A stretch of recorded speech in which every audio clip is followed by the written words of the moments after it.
నమస్తే, welcome to Suman TV. ఇటీవల కాలంలో నీ రీప్లేస్మెంట్ సర్జరీస్ అనేది చాలా ఎక్కువగా జరుగుతూ వస్తున్నాయి. ఈ మోకాళ్ళు అనేవి అరిగిపోవటానికి రీజన్స్ ఏంటి? మోకాళ్ళు అరుగుదలకు ఆయుర్వేదంలో ఎలాంటి చికిత్సా విధానాలు అందుబాటులో ఉన్నాయి? ఈ విషయాన్ని తెలియజేసేందుకు మనతో పాటు ఉన్నారు డాక్టర్ సాచి డిసౌజా గారు from KSAC multi speciality Ayurveda hospital, Banjara hills. Hello sir. Hi.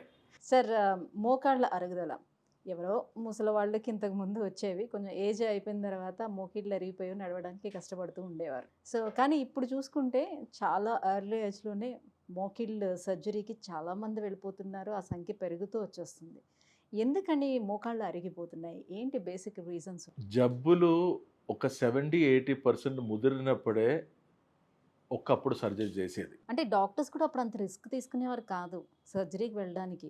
Patient ఒక జబ్బుతో ఎవరి దగ్గర పోవడం అనేది ఇంపార్టెంట్. పేషెంట్ డిసైడ్ చేసుకోవాలి. ఇప్పుడు ఏమవుతుందంటే మోకాలికి వచ్చిన ప్రాబ్లం ఏంటంటే, ఇప్పుడు ఇది చూడండి, ఇట్లా ఉండాలి. ఇది తొడ ఎముక, కింద ఒక పెద్ద ఎముకలు, పక్కకు ఒక చిన్న ఎముకలు. మీరు చూడండి, ఇది పెద్ద ఎముకలు, ఇక్కడ కింద 2 చిన్న ఎముకలు ఉంటుంది. దీనికి మధ్యలో కార్టిలేజ్ అని కవరింగ్ ఉంటుంది. అంటే మనము కుషనింగ్ స్ట్రక్చర్, ఈ ఎముకలు ఎక్కువ అరగకుండా ఉండడం దానికి. మధ్యలో మళ్ళీ నీళ్ళు ఉంటుంది, సైనోవిల్ ఫ్లూయిడ్ అని ఒక ఫ్లూయిడ్, లూబ్రికేషన్ కోసం. ఇవి మన మోకాలది స్ట్రక్చర్. మళ్ళీ చుట్టూ లెగమెంట్స్, ఇప్పుడు మీరు ఇక్కడ కనిపిస్తుంది లెగమెంట్, ఇక్కడ ఇక్కడ లెగమెంట్, ఇక్కడ చిప్ప బోన్ కూడా వస్తుంది. ఇలా ఉంటుంది మోకాలు. సో ఇది ఎక్కువసేపు నిల్చొని పని చేయడం, లేదా మెట్లు ఎక్కడం దిగడం ఎక్కువ చేయడం, మన వెయిట్ ఎక్కువ రావడం, బాడీ వెయిట్ పెరుగుతూ కొద్దిలు ఆ వెయిట్ మొత్తం పోయి మోకాల మీద పడింది. సో అట్లా ఉన్నప్పుడు ఆ మోకాల మీద ఉన్న ప్రెషర్ ఎక్కువ పడడం, మోకాలు తగిలి కింద పడడం. ఓకే, ఇట్లాంటి సందర్భంలో మోకాల అరుగుదల అనేది త్వరగా డెవలప్మెంట్ అవడం జరుగుతుంది.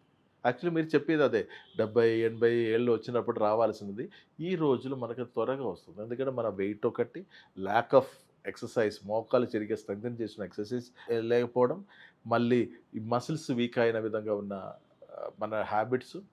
ఓకే, ఇవి అన్నీ వల్ల ఇది మొత్తం తొందరగా అవడం అనేది జరుగుతుంది. సో ఈ తొందరగా అవడం అనేది, ఇప్పుడు మనం కొంచెం వెయిట్ తగ్గించాలంటే చాలామందికి కన్ఫ్యూషన్ ఉండేది ఏంటంటే, పాపం మోకాలు నొప్పులు ఉంది, డాక్టర్స్ ఏమంటారు వెయిట్ తగ్గించాలన్నది. వెయిట్ తగ్గియాలంటే వాకింగ్ చేయమంటారు, ఈ మోకాలతో నేను ఎలా నడవాలని అడుగుతారు. సో ఇది 2 కలిపి చేయాల్సిన ఒక ట్రీట్మెంట్. ఒబిసిటీ, వెయిట్ రిడక్షన్ కూడా, అండ్ మోకాలు కూడా. చాలామందికి, అందరికని కాదు. అంటే నడక మంచిది అని అంటారు కదా ఆరోగ్యానికి అని చెప్పి, చాలామంది ఎక్కువ నడవడానికి ప్రయారిటీ కూడా ఇస్తూ ఉంటారు. అలా ఎక్కువ నడవడం వల్ల కూడా మోకాళ్ళు అరిగిపోతాయా అనే క్వశ్చన్ కూడా ఉంది. ఉంటుంది. అంటే ఎక్కువ నడవడం అంటే అమ్మ, లెవెల్ రోడ్స్లో పెద్ద ఇబ్బంది ఉండదు. మన అన్ని ఈవెన్ రోడ్స్ ఉందనుకోండి, అన్ని ఈవెన్ లేదా అండి కొంచెం ఎత్తుగా కిందగా ఇది గుందగా ఇలాగా ఉంటే మనకి ఏంటంటే బ్యాలెన్స్ అవుట్ అవుతుంది. ఈ బ్యాలెన్స్ ఇలా చేసినప్పుడు బాడీ వెయిట్ మొత్తం ఒక్క మోకాల మీద పడడం దానికి ఆస్కారం వస్తుంది. అప్పుడు ఇది ఎక్కువ అరుగుదల. అంటే మామూలు ఉన్న వాకింగ్ కన్నా ఇది డేంజర్ వాకింగ్ అని అంటుంది. Okay, but to me if you ask, the best exercise in the world is swimming, ఈత కొట్టడం. అంటే అక్కడ మన బాడీ వెయిట్ని, బాయినసీ ఆఫ్ ద వాటర్ ఇదిలో మనం ఫ్లోట్ చేస్తున్నాం. తల నుంచి కాలు గోరు దాకా, అంటే మన కాలు వేలు దాకా మసిల్స్కి ఎక్సర్సైజెస్ ఇది ఉంటుంది అనమాట. Every part of the body is exercised. మనం ఒక మంచి స్విమ్మర్ని చూసుకోండి, చిసిల్డ్గా బాడీ ఉంటుంది. అక్కడ ఎక్కడైనా ఎక్స్ట్రా కొవ్వు ఉంటుంది, ఏమి ఉండదు. అంటే మనం ఒక బొమ్మ గీస్తే ఎలా ఉంటుందో అదే విధంగా బాడీ ఉంటుంది. అంటే అంత పర్ఫెక్ట్ అంటే స్విమ్మర్స్. అంటే swimming is the best exercise. Next to swimming is walking. మనం ముందు చెప్పినట్టు ఇట్లా మోకాలు ఇలా ఉండాల్సిన మోకాలు, ఇప్పుడు నేను చెప్పిన కార్టిలేజ్, ఫ్లూయిడ్, ఇవి అన్నీ, ఇది ఏమవుతుందంటే ఈ ఫ్లూయిడ్ కొన్ని రోజుల తర్వాత ఎండిపోవడం జరుగుతుంది. కార్టిలేజ్ మెల్లగా మెల్లగా అరగడం జరుగుతుంది. చివరికి ఏమవుతుంది, బోన్తో రాసుకొని అరగడం జరుగుతుంది. ప్రారంభం అయినప్పుడే డాక్టర్స్ ఇదే అమ్మ సంగతి, దీనికి ఇమ్మీడియట్గా ట్రీట్మెంట్ ఇలా చేస్తే బాగుంటుంది అని చెప్పడం బదులు చాలామంది నొప్పి మాత్రలు ఇవ్వడం జరుగుతుంది. పాపం పేషెంట్ డాక్టర్ని నమ్మి ఆ నొప్పి మాత్రలు మింగడం జరుగుతుంది. నొప్పి తెలియకుండా బిగినింగ్‌లోనే దీని సింప్టమ్స్‌ని మనం ఎలా తెలుసుకుంటాం? అంటే నొప్పిలతోనే స్టార్ట్ అయ్యేది కదా. అప్పుడే ఒక ఎక్స్రే తీసి లేదా ఎంఆర్ఐ చేసి ఆ గ్యాప్, నీ జాయింట్ స్పేస్ తగ్గిందా లేదా, అక్కడ ఆల్రెడీ ఆ సైనోవిల్ ఫ్లూయిడ్ ఎండిపోయిందా లేదా, ఓకే, ఆ కార్టిలేజ్ అరగడం స్టార్ట్ అయిందా లేదా, ఆ స్టార్టింగ్ స్టేజ్లోనే దీనికి ఒక పరిష్కారం ఇవ్వడం బదులు ఉన్న నొప్పి మాత్రలు ఇస్తూ కాల్షియం టాబ్లెట్స్ ఇస్తూ పోవడం జరుగుతుంది. పేషెంట్ దాన్ని మింగి చివరికి నొప్పి కూడా తగ్గదు, దాని దగ్గర వేరే కాంప్లికేషన్స్ వస్తుంది, మళ్ళీ మోకాలు తర్వాత ఏమంటారు సర్జరీ అని. కరెక్ట్. సో నా దగ్గర వచ్చిన పేషెంట్ ఆల్మోస్ట్ సర్జరీ అని చెప్పినప్పుడే మా దగ్గర రావడం జరుగుతుంది. అయ్యో సర్జరీ, తప్పించుకోవడానికి ఒక దారి ఉందా?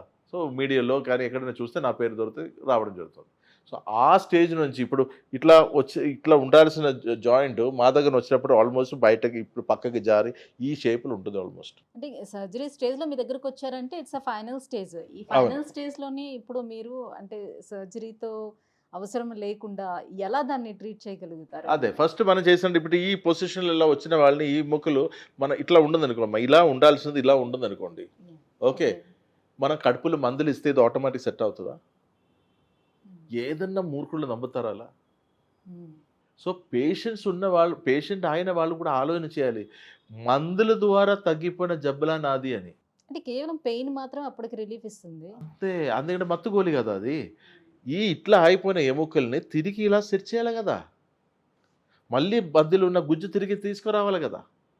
అలా చేసి అది ఆయిందా లేదా అన్నది. హ్మ్. అదే మన స్పెషాలిటీ ఏంటంటే ట్రీట్మెంట్కి ముందు రిపోర్టు, ట్రీట్మెంట్ తర్వాత రిపోర్టు. సో ఇప్పుడు స్టేజెస్ ఉందమ్మా. స్టార్టింగ్ స్టేజ్ ఇది, ఇప్పుడు స్టేజ్ 2 ఉండదు. ఇప్పుడు మనం ఇలా చూస్తే కొంచెం మీరు ఇక్కడ కనపడుతుంది, కొద్దిగా అరగడం అనేది ఇక్కడ ఉంటుంది కదా. మళ్ళీ స్టేజ్ 3 పోయినప్పుడు ఇంకా కొంచెం కూడా ఓకే. డ్యామేజ్. స్టేజ్ 4 అనుకోండి, ఇది మొత్తం పోతుంది. అలాగే ఇక్కడ మొత్తం అరిగి ఇది దేనికి పనికి రాకుండా అయిపోతుంది. సో దయచేసి మీకు ఎవరికైనా మోకాలు నొప్పులు ఉంటే స్టార్టింగ్ స్టేజ్లోనే ఒక మంచి ఆయుర్వేద డాక్టర్ దగ్గరికి వెళ్ళండి. కానీ ఇప్పుడు 4th స్టేజ్ వస్తే కూడా మేము ఇక్కడ ఉంటాం, డోంట్ వరీ.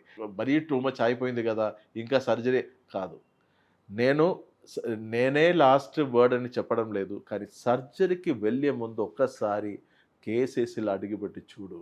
90% కన్నా పైన వాళ్ళకి సర్జరీ అవసరం పడదు. ఎందుకంటే మనం మళ్ళీ తిరిగి సెట్ చేయడం అనేది ఉంటుంది.